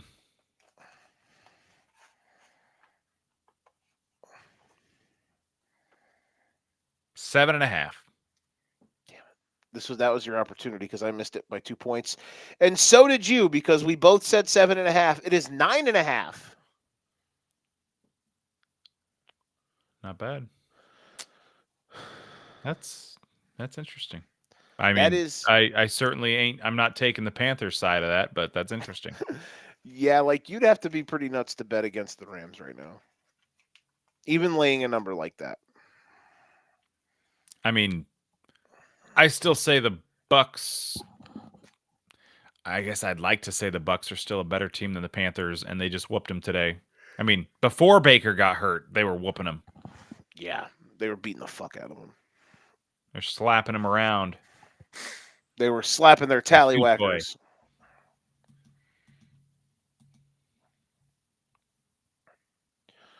It was a very impressive performance. Just checking a thing. There we go. Next. Mid but still watchable. San Francisco at Cleveland. Myles Garrett chasing the sack record. Shedeur Sanders at quarterback. They're watchable. Mid but still watchable. And like we've said many times this year, Browns defense is good. They're good as shit. They can keep you in games. And you're at home. Weird shit can happen. So yeah, I could see this one being fun. And if I'm not mistaken, was it did these two teams? No, they couldn't have played too recently. I was thinking there was a 49ers Browns game where the Browns just kind of came out of nowhere and beat the 49ers one day, but that had to have been 4 years ago, most likely. I don't think they've played in their 17th game rotation at all. I don't know what the hell game I'm thinking of now, but yeah, I'll take the 49ers on the road.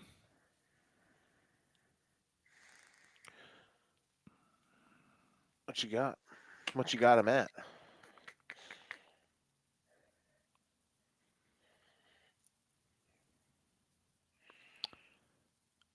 We'll go 49ers on the road, 9.5. Boy, you got this one. It is. Oh shit! I lied. I'm so sorry. Fuck. God damn it! I read it wrong. What is it? I'm dyslexic. I said 8.5. It is 6.5. My bad. So I turned the 6 upside down. It's a 9. It was a 9 for a second. I mean, I get that the Rams are really good, but the Rams are a bigger favorite over the Panthers than the 49ers over the Browns. Interesting. Okay. Tables have turned. Okay. Next up, mid but still watchable, Minnesota versus Seattle. Again, another team I just enjoy watching. I love watching the Seahawks play on. I mean, their defense rips too, but when Darnold's just throwing bombs to JSN, bro, it's like majestic. I love a good deep ball. Time stands still. There is no better deep ball connection in the league, but it's not even close how fucking dialed in those two guys are. It is amazing the numbers that JSN has put up this year. He's over 1,300 yards, and he is on pace to break the single season record, but he is doing it on an offense that does not pass the ball very much in the grand scheme of things. So he's doing more with fewer opportunities in a passing game and just absolutely torching everybody and lighting them on fire. He averages 16.6 yards per catch. How many catches does he have?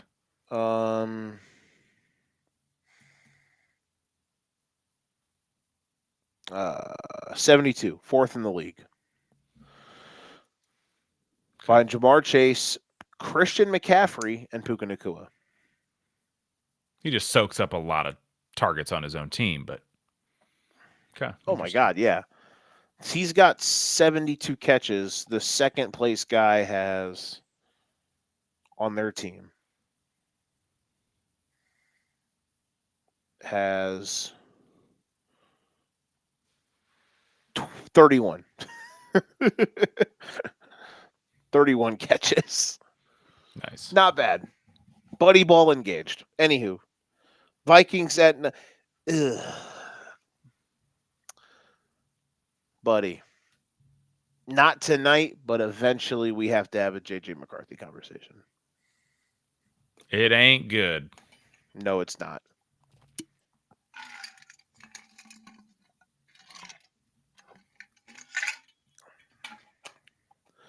Niners or Seahawks at home against the Vikings. What do you got?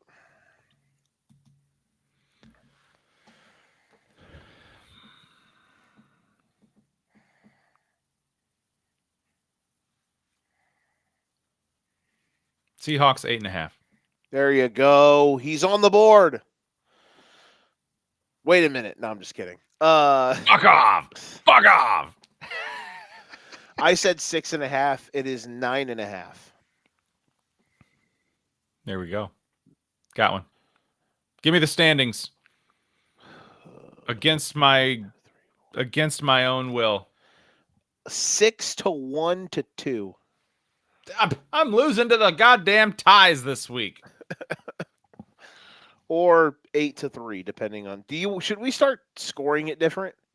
Where a tie gives us both a point? I think we need to implement a NASCAR playoff format where we get to the second to last week of the regular season.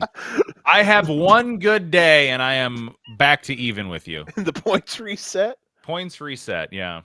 It's like whose line is it anywhere where like you win the first 16 weeks, I win the 17th week, and we go in head to head. Last week wins. Exactly. Yeah. Average finish doesn't matter. You're fucking crazy. Next we have a holiday 5-pack of Poop Fecta. This Sunday puts the ass in Jurassic Park poop meme. Rapid fire. Saints Dolphins in Miami. Give me Dolphins. 6.5. Oh, you can pull that up on FanDuel. Wow, I didn't know that. Oh my God, you can absolutely pull that up on. Sorry, I'm looking. I just noticed something. What's that?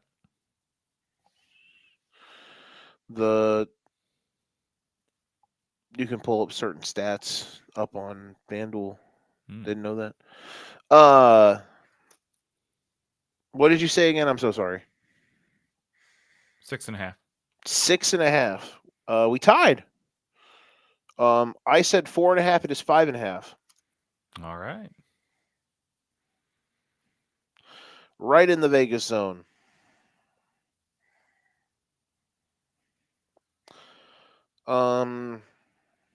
Next up, Falcons at Jets. Just a stinky, stinky matchup. Give me Kirk Cousins outdoors in the cold. And still, let's go Falcons. 4.5.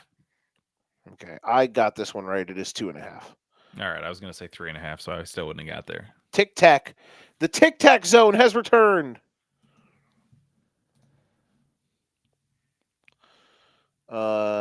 Next up, Cardinals at Bucks. Jurassic Park poop meme for this one? Baker might not play, bro. If Baker doesn't play, I ain't watching us down to this. Jacoby Brissett, he's been fun to watch. He'll make up for it. I know. He's been my DFS darling the last few weeks. Would you take Jacoby Brissett on the Dolphins next year as their starter? I wouldn't tell you no. Okay. Was just curious. At least a legitimate competition. Sure. What about Mac Jones? Sure. Bring him in for a legit competition. I'd be good with that. If for no other reason than just push to. I mean, we haven't had anybody this year where you're like, yeah, that's a competition. That's just we need a warm body as a backup. We're gonna bring in Zach Wilson, who at this rate he could go play for somebody like, he could probably go. If he took over in Seattle, he'd probably be an MVP. But yeah, legit competition. Bring it on. Jameis Winston. Oh fuck! Sign me up. Would that not just be fun? Would you rather be 4-7 and hate your life, or 4-7 and love your life?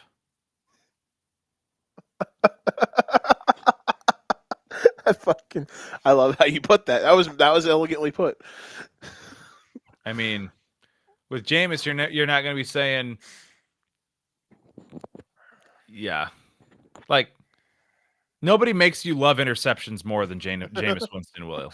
Yeah, at least when Tua throws interceptions, it's God damn it, this guy's overpaid. Get rid of him. He must have a concussion. He sucks. Blah blah blah. Jameis Winston does it. Well, God damn it, he was playing well up to that point.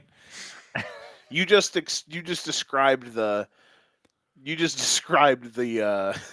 that was the NFL version of the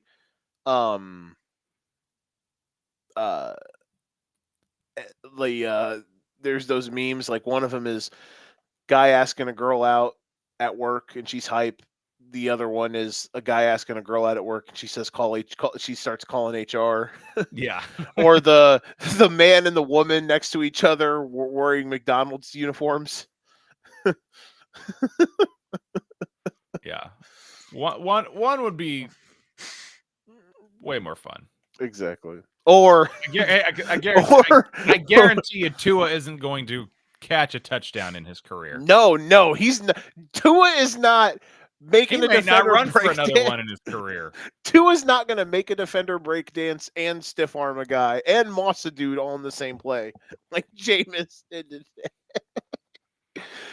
The other perfect meme is fat woman fat woman with like no clothes on, empowering, amazing, fat guy without a clothes on. Put a shirt on, motherfucker. Damn.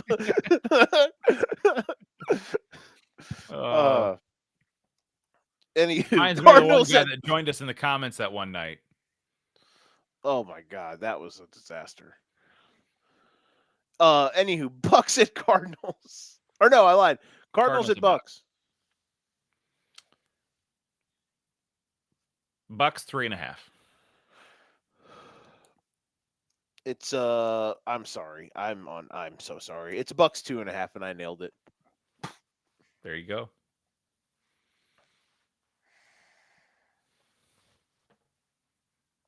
I swear to God I'm not cheating. It's all right. I'll just, I'll just rage quit. I'll just turn the Xbox off here before too long if I just keep getting embarrassed.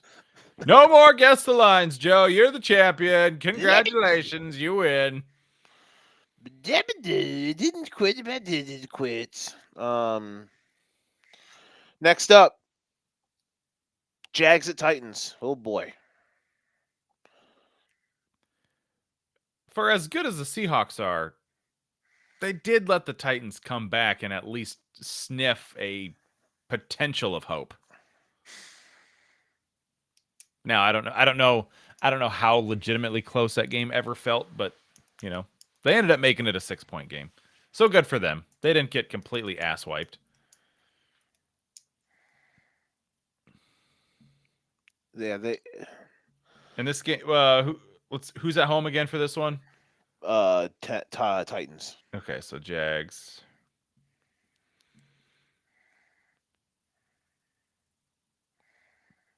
We'll go Jags 7.5 on the road.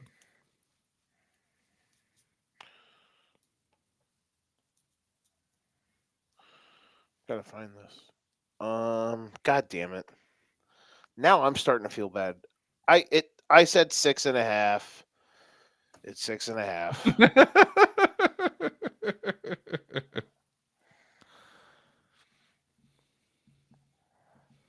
It's all right. You're in cahoots with the books. I am the sports book. You are the books. You are the book. The book. I never am this good. Well, actually, no. Am I? No, this is where you mop me up usually. You used King to of be the the poop. king of the poop. No Now longer. I'm fucking Making it rain. making it rain. I am slinging shit from county to county. Next up. You are the good of Jameis Winston. I am the bad of Jameis Winston. Yeah, I'm Jameis, you are Tua. Next up, Raiders at Raiders Chargers. In Los Angeles. Raiders already fired Chip Kelly. Someone's got to be a scapegoat. Not saying that he was wrong. I'm just saying that, someone's got to be a scapegoat.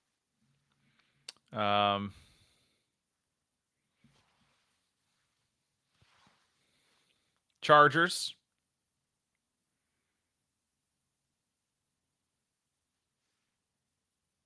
Eight and a half.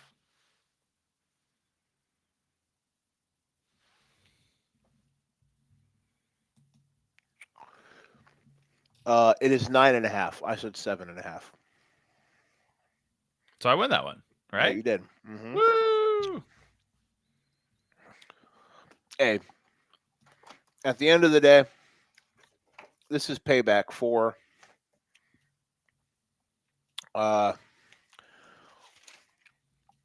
let's see. Week 11, Nick 7, Joe 3. Nick 7, Joe 6. Nick 8, Joe 7. And a lot of these are choke jobs by me. Nick 6, Joe 4. Nick 6, Joe 5. Nick 8, Joe 5. Nick 7, Joe 6. Nick 8, Joe 5. So that means next year's Guess the Lines is going to be two Titans going back and forth every week. I say that now, and I'm going to lose out the rest of the year. My hubris is getting there. God, I hope so. Sunday night. I cannot. I don't.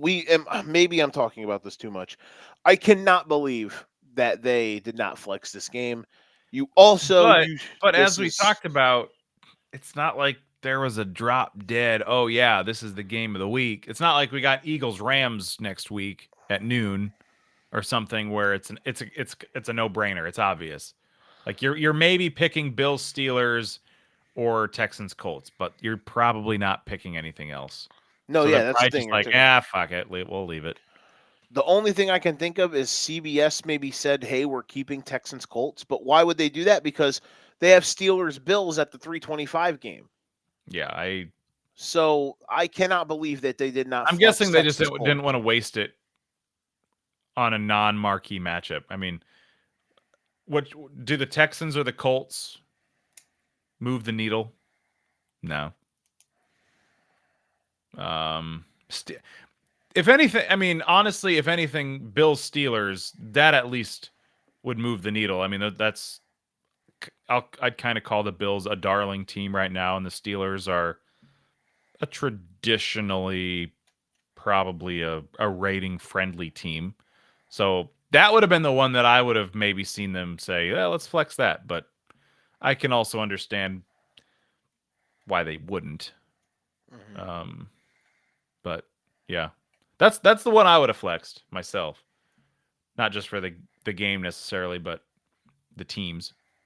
Usually they just can't flex out of those prime time, like not standalone, but the late slate ones. Yeah, that would make sense why that one couldn't be flexed because it's already only one of what, two. I think there's only 3 games, but I guess you would just flip flop it with the Broncos Commanders. But that's the thing. I think the network gets I think the network gets a say. Yeah. Like each network gets this. They get one game where they're like, "No, you can't fucking touch that." Yeah, and it certainly wasn't Raiders Chargers for CBS next week. That's not the one that they're saying you can't touch. Exactly. Yeah. So that's what I'm saying. They would have said no to that. There's a game that got flexed in week 14, Bears Packers, but it got flexed to 325. So that game is going to be the big game on Fox that week. The flex spot now, or as people in the Midwest would call it, just Sunday. Correct. On TV every day. The flex spot, they're the big flex spot right now. Which, oh my God, that game's on a Saturday. Holy shit. Oh boy, here come the Saturday games. December 20th right now, it says Bears Packers is on a Saturday. So that'd be the second in the round next 2 weeks. No, they play twice in 3 weeks. The week 16 right now is the flex game spot. Week 16 is Bengals at Dolphins. The clear and obvious as of this moment. I'm looking. Don't ruin it for me. There's 2. There's 2 clear and obvious. Hey, let's go flex. There's 3 actually. I lied. There are 4 games that you could flex into that spot. Simply for playoffs and game importance, I'd say Patriots Ravens. Yep, that's one. Chargers Cowboys could be compelling.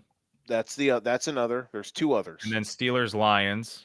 Nope, that's not one of them. I don't flex from 325 to 720. So you're just talking the noon games. Correct, yeah.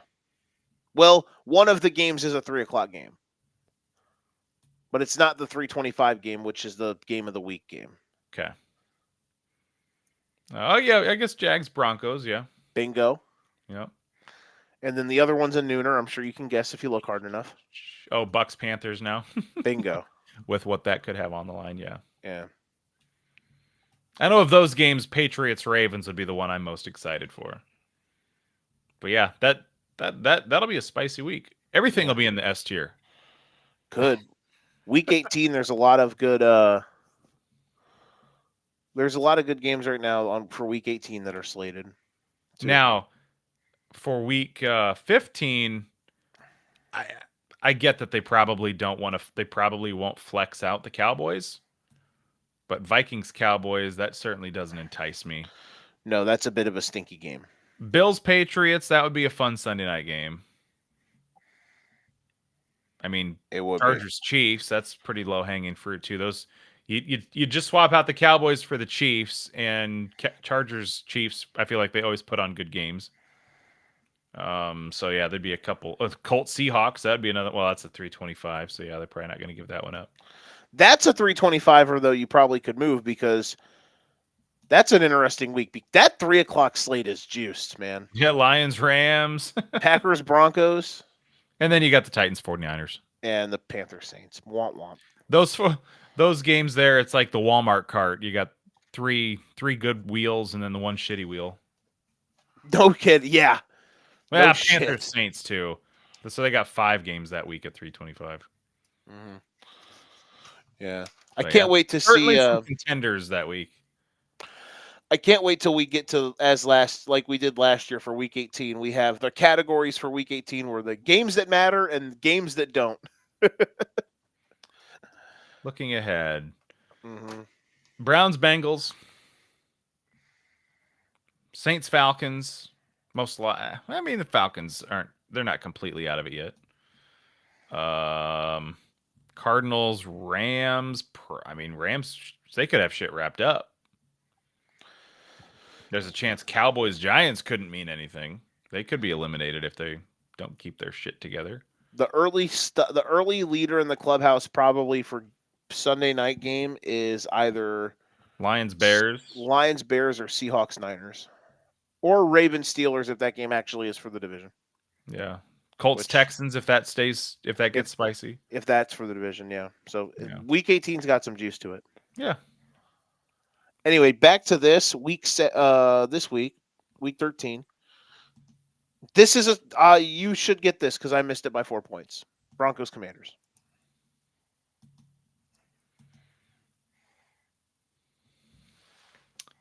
Broncos on the road. Give me Broncos.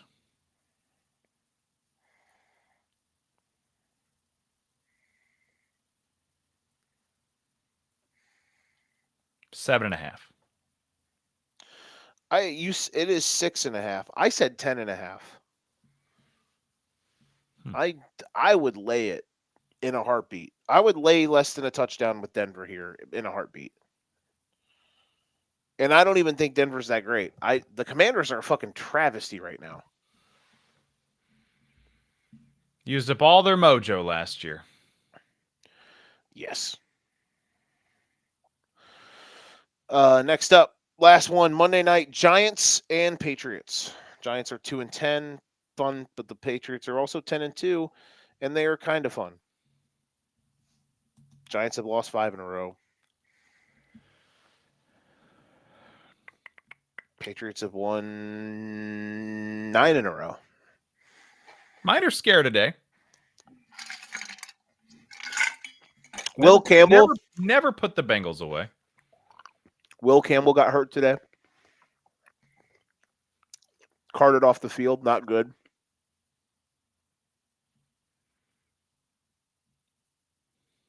Gonna go Patriots here. And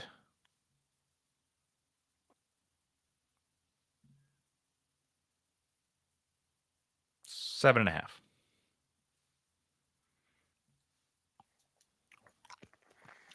What you just did was built momentum for next week. I'll take it. You nailed it. I said 8.5. It is 7.5. Got to win something.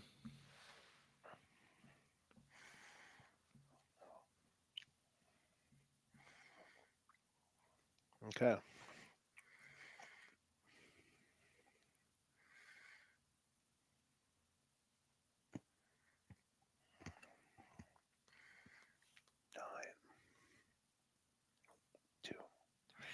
Nine to 4-3.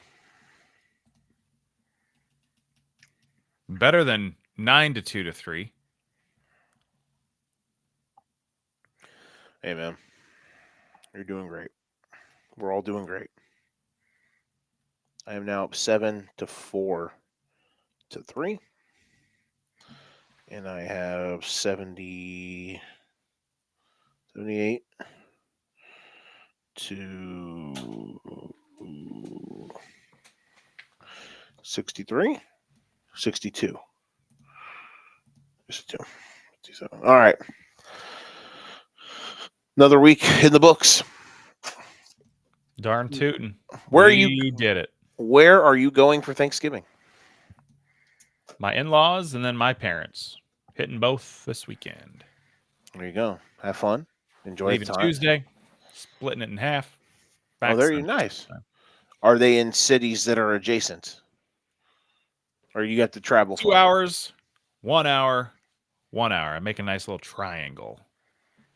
So, nice little road trip that's just a continuous loop. It's nice that we can hit both in one fell swoop. Hell yeah. That'll be fun, man. I am. Go ahead. How about you? Nicole's parents will be Thursday afternoon. Usually, I then go to one of my best friend's houses, his family, for Thursday, like late afternoon, evening type stuff. End the day there. So, don't know where and when and who and whatnot will be where, but and what time will be times, but that is usually the sequencing on Thanksgiving. Nice. Christmas is usually a 3-day stop, 3-trip stop. Thanksgiving is a twofer. Nice. So yeah, man, I'm excited. I love it. We're here. Best time of the year. Basketball starting up. Lot of good food. Good time to be with the family.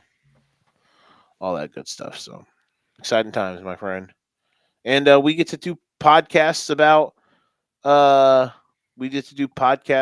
football every week, you know? We're enjoying time together. I came across a stat to leave you with this week. That'll be some good stats. As we mentioned earlier, Kareem Hunt carried the ball 30 times today. When is the last time the Chiefs had 30 rushing attempts for a single player in a single game?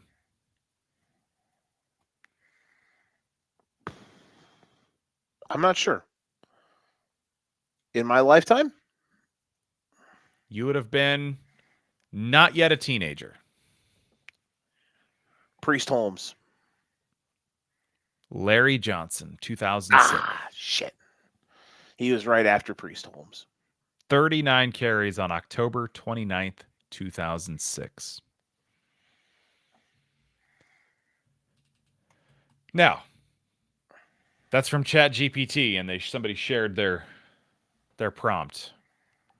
They basically asked ChatGPT, when is the last time a running back got 30 carries for Kansas City Chiefs? So, may or may not be accurate. Shout out to shout out to ChatGPT. What are some good TV Are you watching any good TV shows recently? We just watched Chicago PD and Chicago Fire, basically.